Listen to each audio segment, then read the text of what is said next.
A luz que rompe as cadeias. O vento soprava fraco naquela tarde, como se carregasse um suspiro de algo que ainda estava por vir.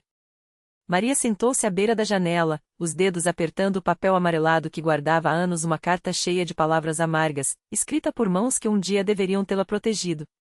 As memórias voltavam como sombras, as doenças inexplicáveis, os relacionamentos que desmoronavam antes mesmo de começar, o peso de uma herança que não era de bênçãos, mas de amaldiçoadas repetições. Ela fechou os olhos e, pela primeira vez, não orou com medo. Orar com medo era como oferecer às trevas mais uma rachadura para entrar. Dessa vez, sua voz saiu firme, não como súplica, mas como decreto. Abriu a Bíblia sobre os joelhos e começou a ler, não ao acaso, mas como quem desenterra tesouros escondo sob camadas de terra dura. O Senhor é a minha luz e a minha salvação, de quem terei medo? O Senhor é a força da minha vida, de quem terei receio? Salmo 27, 1. As palavras ecoaram no quarto vazio, e Maria sentiu algo se mexer no ar como se cordas invisíveis começassem a se soltar. Não era magia. Era a verdade. Ela passou os dedos pelas páginas até encontrar Gálatas 3:13. Cristo nos resgatou da maldição da lei, fazendo-se maldição por nós. A respiração falhou por um instante. Tantas vezes havia lido aquele versículo, mas nunca o compreenderá assim, como um contrato rasgado, uma dívida paga em sangue, uma troca onde o inocente carrega o peso do culpado para que este possa andar livre. Um a um, os versículos foram saindo de suas páginas como espadas reluzentes. Nenhuma arma forjada contra ti prosperará, em Isaías 54:17, e ela viu, em espírito, as flechas queimando antes de atingi-la. Deus não é homem, para que minta, nem filho do homem, para que se arrependa. Porventura, tendo ele prometido, não o fará? Números 23:19, e as promessas que lhe haviam sido roubadas começaram a brilhar novamente, como moedas perdidas encontradas na lama. Quando chegou a João 8:36, se, pois, o Filho vos libertar, verdadeiramente sereis livres, uma lágrima escorreu, não de dor, mas de alívio. Porque a liberdade não era um sentimento. Era um fato. Um veredicto divino que não dependia de suas forças, mas da autoridade daquele que havia vencido a morte. Maria levantou-se, pegou a carta amarelada e, sem hesitar, a rasgou em pedaços minúsculos. Não era mais uma vítima de palavras lançadas no passado. Era herdeira de uma bênção que nenhuma maldição poderia reverter. Porque a luz havia entrado, e onde a luz brilha, as trevas não têm mais lugar. Lá fora, o vento agora soprava mais forte, como se levasse embora os últimos vestígios de uma história que já não tinha poder sobre ela. E no silêncio que se seguiu, Maria sorriu. Não por ter vencido sozinha, mas por finalmente entender que a batalha nunca fora dela mas do Deus que, desde o princípio, já havia decretado sua vitória. O vento arrastou os fragmentos da carta como cinzas ao fogo, dispersando-os sobre a terra seca do quintal. Maria permaneceu junto à janela, observando o movimento das folhas no jardim, agora livres da poeira que a sufocava havia anos. Não havia mais peso em seus ombros, nem sombra algemando seus passos. A casa, antes um refúgio de memórias amargas, respirava aliviada, como se as paredes, as vigas de madeira e até o ar tivessem sido lavados por uma chuva invisível. Ela caminhou até a mesa da cozinha, onde o café da manhã ainda estava intacto, pão fresco, manteiga derretendo à beira do prato, e o cheiro do café quente subindo em espirais. Serviu-se sem pressa, saboreando cada bocado como se fosse a primeira refeição de uma vida nova. E, de certo modo, era. Porque a mulher que se sentara à mesa naquela manhã não era a mesma que, por décadas, havia se curvado sob o jugo de uma culpa que nunca lhe pertenceu. Do lado de fora, o caminho de terra que levava à estrada principal estava vazio. Ninguém veria hoje. Ninguém veria amanhã. As visitas dos antigos algozes daqueles que se alimentavam de sua dor haviam cessado na noite anterior, quando a verdade, como uma lâmina afiada, cortara os últimos fios que os ligavam a ela. Não por sua própria mão, mas pela mão daquele que, em silêncio, desatara cada nó. Maria lavou a louça com água morna, ouvindo o som dos pássaros que, pela primeira vez em muito tempo, pareciam cantar apenas para ela. Depois, vestiu um vestido simples, de algodão claro, e calçou sandálias de couro gastas pelo tempo. Não havia pressa. Não havia destino urgente. Mas havia um lugar para onde seus pés a levavam sem que precisasse pensar, a pequena capela no alto da colina, onde, anos antes, uma promessa havia sido sussurrada em meio às lágrimas. O sol já estava alto quando ela chegou. A porta de madeira, desgastada pelas intempéries, rangeu ao abrir-se, como se a própria capela a recebesse de volta. Dentro, o ar era fresco, impregnado do cheiro de cera e madeira envelhecida. Maria ajoelhou-se diante do altar, não para suplicar, mas para agradecer. Não havia mais palavras a serem ditas. A batalha havia sido travada e vencida antes mesmo que ela nascesse. Quando saiu, o horizonte se estendia diante dela, vasto e sem limites. As montanhas ao longe pareciam mais próximas, como se o mundo, agora, se revelasse em sua verdadeira dimensão, não um lugar de aprisionamento, mas de possibilidade. Maria respirou fundo, sentindo o vento acariciar seu rosto. Não havia mais cartas para queimar, nem fantasmas para exorcizar. Havia apenas o caminho à frente, e a certeza de que, a cada passo, não estava sozinha. Ela desceu a colina sem pressa, os pés descalços tocando a terra quente. Em algum lugar além daquelas colinas, a vida continuava simples, imperfeita, mas livre. E Maria, pela primeira vez, estava pronta para vivê-la. O sol da tarde pintava o céu com tons de âmbar e púrpura quando Maria chegou à beira do rio. A água corria lenta, carregando consigo folhas secas e o reflexo das nuvens que se desmanchavam no horizonte. Ela se ajoelhou na margem, deixando que os dedos afundassem na terra úmida, como se quisesse sentir o pulso da terra. Não havia mais necessidade de fugir.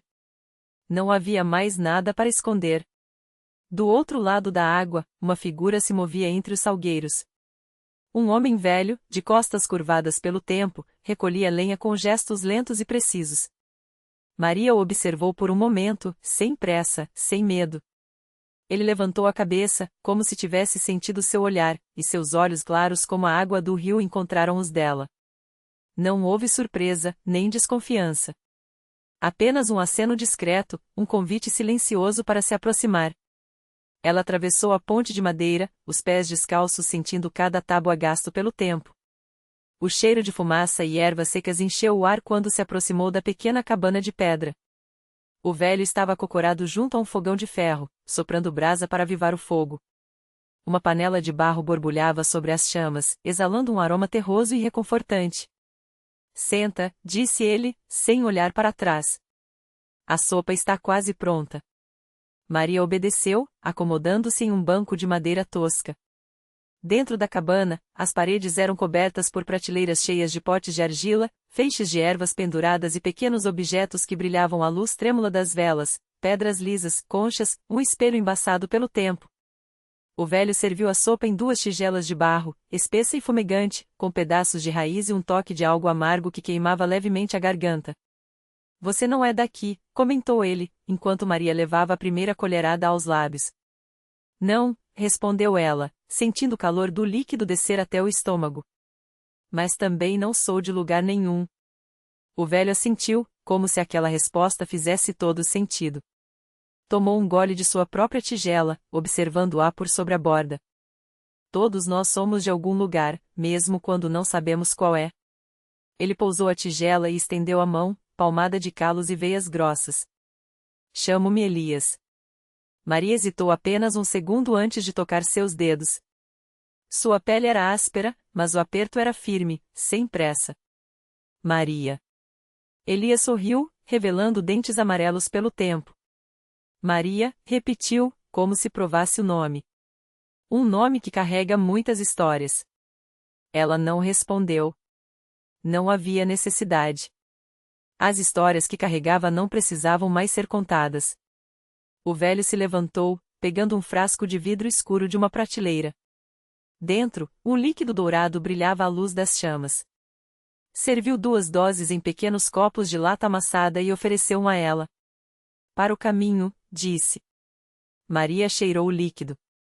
Era doce e picante, como mel queimado. Bebeu de um só gole, sentindo o fogo se espalhar pelo peito. Elias riu baixo, um som rouco e quente. Agora você está pronta. Pronta para quê? Ele não respondeu com palavras.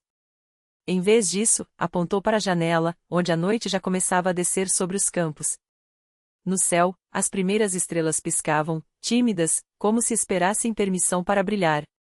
Para o que vem depois, murmurou Elias. Para o que sempre esteve à sua espera. Maria olhou para fora, para a escuridão que se estendia além do rio, além das colinas. Não era uma escuridão vazia. Era cheia de sombras que se moviam, de vozes que sussurravam no vento, de caminhos que ainda não haviam sido trilhados. Ela respirou fundo, sentindo o peso das palavras do velho se acomodar dentro dela, leve como uma promessa.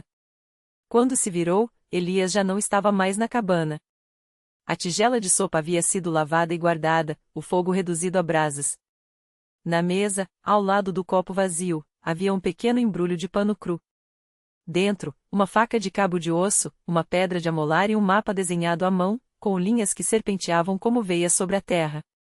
Maria pegou o embrulho, sentindo o peso da lâmina através do tecido. Não era uma arma. Era uma ferramenta. Uma extensão de si mesma. Saiu da cabana sem olhar para trás. A noite a recebeu como uma velha conhecida, envolta em silêncios e possibilidades. O rio continuava a correr, indiferente ao tempo. As montanhas, agora mais distantes, pareciam guardar segredos que só ela poderia desvendar. E Maria caminhou. Não em direção a algo, mas através. Porque, pela primeira vez, não havia nada a ser deixado para trás. Havia apenas o que estava por vir e ela, finalmente, estava pronta para encontrá-lo. O vento cortava frio pelas ravinas, arrastando o cheiro de terra úmida e resina de pinheiro. Maria seguia as marcas do mapa não com os olhos, mas com os pés, como se o caminho já estivesse gravado em sua memória antes mesmo de ela nascer. A faca, agora presilhada à cintura, balançava ao ritmo de seus passos, um pêndulo silencioso marcando o tempo de uma jornada que não precisava de pressa. No terceiro dia, encontrou os primeiros sinais. Não eram pegadas, nem símbolos talhados em árvores, mas algo mais sutil, o modo como os galhos se quebravam, sempre na mesma altura, como se algo ou alguém tivesse passado por ali arrastando um fardo. Ou uma verdade. Ela ajoelhou-se, passou os dedos pela casca áspera de um carvalho antigo. Ali, quase imperceptível, uma marca em forma de meia-lua, fresca como uma ferida. Seguiu adiante. À noite, acendeu uma fogueira pequena, apenas o suficiente para espantar os lobos que uivavam nas colinas. Não tinha medo deles. O medo, Maria aprenderá, era um luxo para quem ainda acreditava em escolhas. Ela tirou a faca do coldre, passou a pedra de amolar sobre a lâmina com movimentos circulares, lentos. O som agudo se misturava ao crepitar das chamas, uma música estranha que parecia acalmar até os animais da floresta. Quando terminou, a lâmina brilhava como um dente de gelo sob a lua. Foi então que ouviu o primeiro suspiro. Não era o vento. Não era um animal. Era um som humano, rouco e longo, vindo das sombras além do círculo de luz. Maria não se virou. Continuou afiando a faca, como se não tivesse ouvido nada. Você não deveria estar aqui, disse uma voz, masculina, desgastada pelo tempo ou pelo uso. Ou por ambas as coisas. Ela finalmente levantou os olhos. O homem emergiu da escuridão como se fosse feito dela, magro, encurvado, vestido em peles costuradas com tendões. Seus olhos, porém, eram claros demais para a noite, refletindo a fogueira como os de um lobo. Também não acho que você deveria, respondeu Maria, guardando a faca. Mas aqui estamos. O homem sorriu, ou talvez fosse apenas uma careta.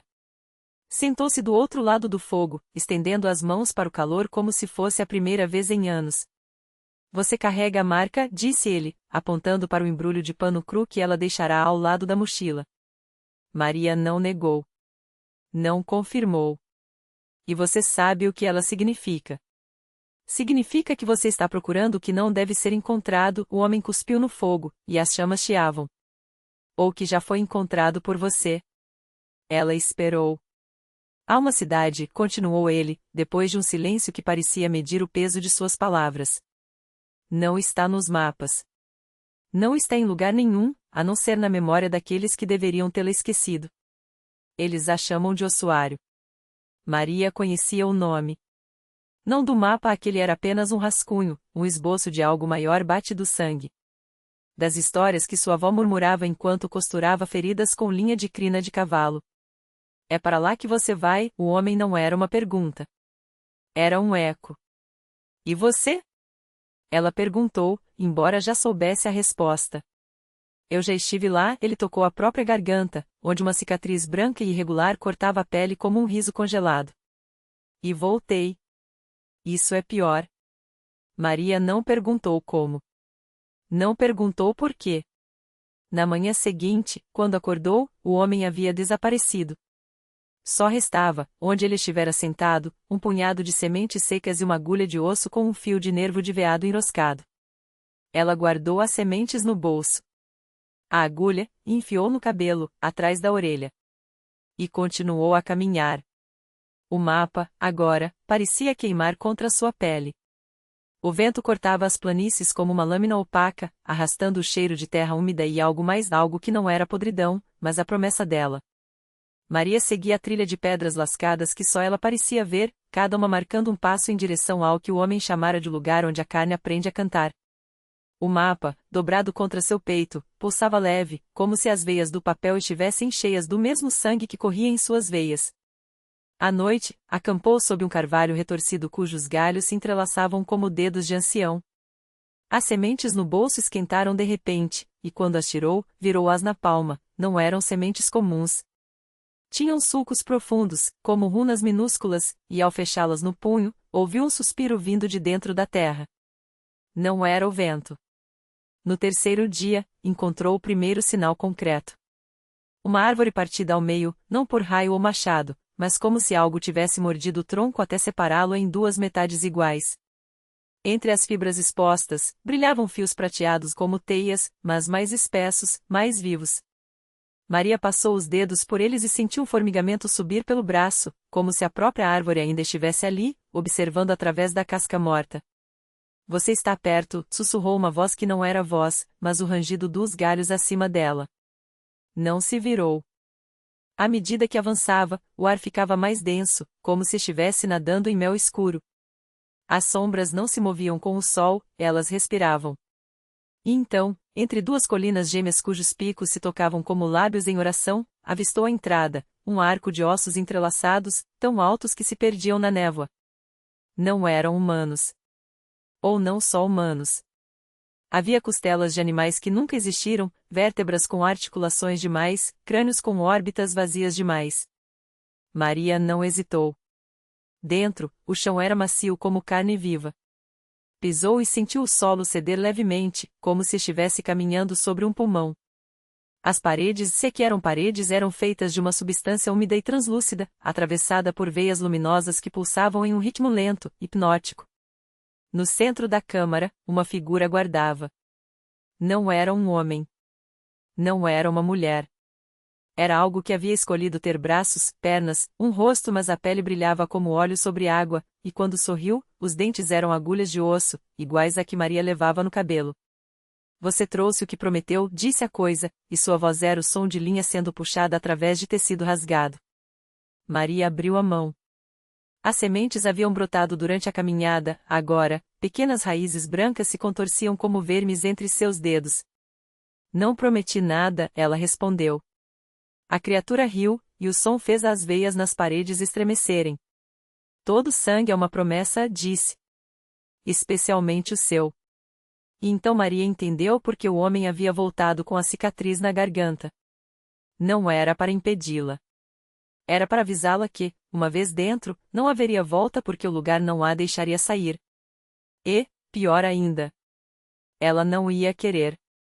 A criatura estendeu um braço longo demais, os dedos se alongando como fios de teia úmida, e tocou a testa de Maria. O contato queimou, não como fogo, mas como gelo derretendo dentro do crânio. Ela viu, então, o que estava além das paredes pulsantes, um salão vasto, onde outras como ela, mulheres de olhos vazados e bocas costuradas com fio de nervo, dançavam em círculos ao redor de algo que não era uma árvore, nem uma coluna, nem uma criatura, mas as três coisas ao mesmo tempo. Seu tronco era feito de ossos soldados, seus galhos cresciam em espiral como chifres de carneiro, e das fissuras entre eles escorria um líquido espesso, negro, que pingava no chão e se transformava em mãos. Mãos que se arrastavam, que se uniam, que formavam corpos novos a cada gota. Você já esteve aqui antes, sussurrou a criatura, e sua língua, quando se moveu, era uma agulha de osso idêntica à que Maria usava no cabelo. Na barriga da sua mãe, quando ela comeu as flores erradas. No sonho que você teve aos 7 anos, quando acordou com a boca cheia de terra. Na febre que te deixou 3 dias sem falar, só rindo. Sempre esteve aqui. Só não sabia o nome. Maria engoliu em seco. As raízes em sua mão se retorceram, cravando-se em sua pele. Ela não sentiu dor. Sentiu reconhecimento, como se aquelas coisas brancas e cegas sempre tivessem feito parte dela, como se fossem seus próprios nervos crescendo para fora do corpo. E o que vocês querem de mim? Perguntou, embora já soubesse. A criatura sorriu de novo, e desta vez seus dentes não eram apenas agulhas, eram chaves. O que sempre quisemos. Que você plante. Com um gesto, as paredes do corredor se abriram como cortinas de carne. Lá fora, o salão se estendia até onde a vista não alcançava, e no centro, a coisa que não era uma árvore esperava, seus galhos se contorcendo em convite. As mulheres dançantes pararam. Seus olhos, antes vazios, agora brilhavam com um líquido prateado, como mercúrio. Uma delas se aproximou, estendeu a mão e abriu a própria barriga com os dedos. Dentro, não havia órgãos, apenas terra úmida e sementes negras, idênticas às que Maria carregava. Você é a última, disse a criatura, e sua voz agora era um coro, como se milhares de bocas sussurrassem ao mesmo tempo. A última que precisa ser convidada. As outras já sabem o caminho de volta. Maria olhou para suas mãos. As raízes haviam se enlaçado em seus pulsos, subindo pelos braços como veias novas. Ela não tinha mais escolha, nunca teve. Mas, estranhamente, isso não a assustava. Pelo contrário, pela primeira vez em anos, sentia-se leve, como se algo que sempre a puxara para baixo finalmente tivesse sido cortado. Com passos que não eram mais inteiramente seus, ela caminhou até a coisa que não era uma árvore. As mulheres dançantes se afastaram, formando um círculo. O chão sob seus pés era macio, úmido, como se estivesse respirando. Plante, disseram todas ao mesmo tempo. Maria abriu a boca. E desta vez, o que saiu não foi um grito. Foi um sim.